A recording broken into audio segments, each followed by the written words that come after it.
L'agriculture en Afrique de l'Ouest fait face à de multiples défis.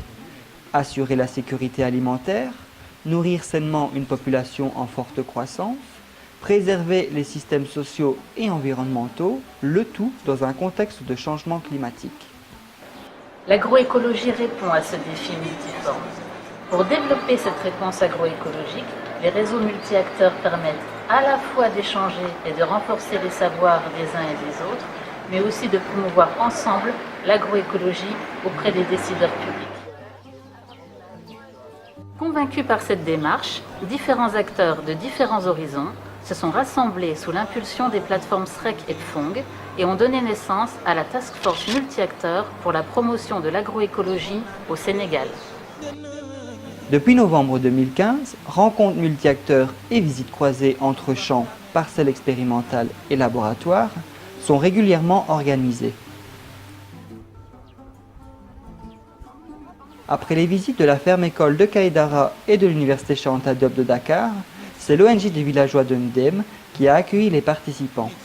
Ils ont montré leur engagement agroécologique à travers le maraîchage biologique, l'élevage, la transformation alimentaire et l'utilisation du combustible bioterre.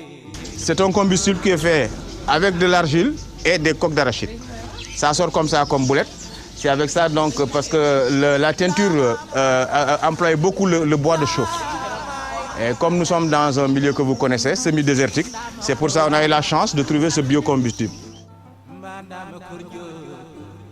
Technique de conservation, technique de conservation d'eau, technique de transformation, technique de fabrique d'engrais et technique de poserage. Comme ces 5 techniques-là, si on l'a, et la technique de conservation, si on l'a, on est un bon paysan. On peut, comme c'est fait ici, fractionner l'eau. C'est-à-dire qu'au lieu d'apporter un seau d'eau pour toute la journée, où la plante elle va conserver quoi, 10%, 15%, 20% maximum, voilà. Toute l'eau part. D'accord. On peut faire de la micro-irrigation comme ça, du goutte à goutte, où on n'apporte pas suffisamment d'eau pour qu'elle descende très bas. Elle va rester en surface. Et là, la plante, avec ses petites racines, elle va pouvoir capter cette eau et vous aurez moins de pertes. À leur tour, 3 chercheurs de l'IRD ont accueilli les participants sur leur terrain d'étude de Diohine, un des 30 villages de la zone d'observation de Niarar, dans la région de Fatick. Les chercheurs ont insisté sur l'intérêt de faire de la recherche avec les paysans et de la nécessaire pluridisciplinarité dans la recherche en agroécologie. L'implication des agriculteurs dans mes travaux de recherche est indispensable. C'est avec eux que je cherche à définir des techniques agricoles pour une agriculture durable. Est-ce que vous les connaissez? Qu'est-ce que c'est? C'est du mil sauvage. Et quand on compare, on voit bien la différence par rapport à un cultivé.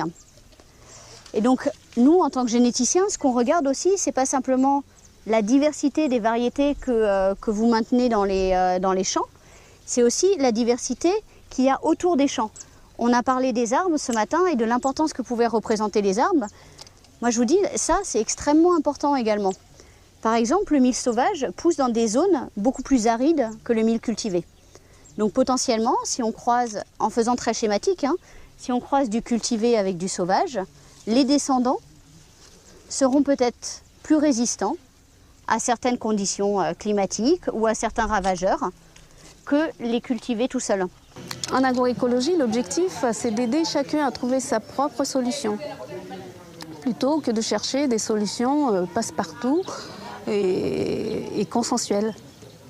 On augmente la matière organique du sol, on augmente l'activité biologique du sol et on permet donc la régulation de bioagresseurs, de certaines maladies, de certains agents pathogènes.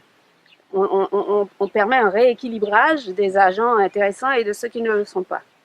Nos recherches sont conduites pour répondre à des enjeux de société, comme la sécurité alimentaire ou l'adaptation au changement climatique.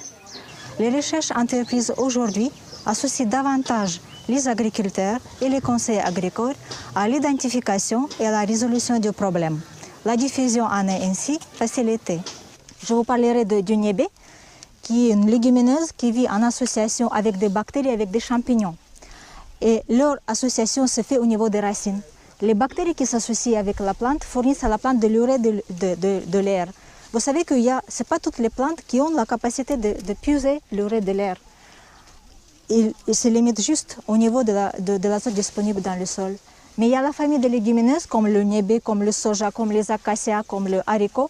Ils ont cette chance de s'associer avec des bactéries. Ces bactéries ont la capacité de capter l'azote, l'urée de l'air, le transformer sous forme assimilable. Ils remettent cet azote à la plante. Donc la plante, elle est avantagée par rapport aux autres qui n'ont pas cette capacité. Des espaces de rencontre multi-acteurs entre champs et laboratoires doivent être développés et consolidés. Ils permettent aux différents acteurs de définir des objectifs communs, de partager des questionnements, de mener et d'évaluer des actions communes. Ces démarches de partenariat favorisent la diffusion des innovations de la recherche chez les agriculteurs. Le partage que nous avons eu a été très bénéfique. Le fait d'avoir des chercheurs, des universitaires, des associations de producteurs et des associations de développement ensemble pour partager sur l'expérience des chercheurs sur le terrain pratique m'a renforcé énormément. Le fait de se regrouper entre chercheurs, ONG et paysans, ça permet de mieux cerner les problématiques concernant l'agroécologie.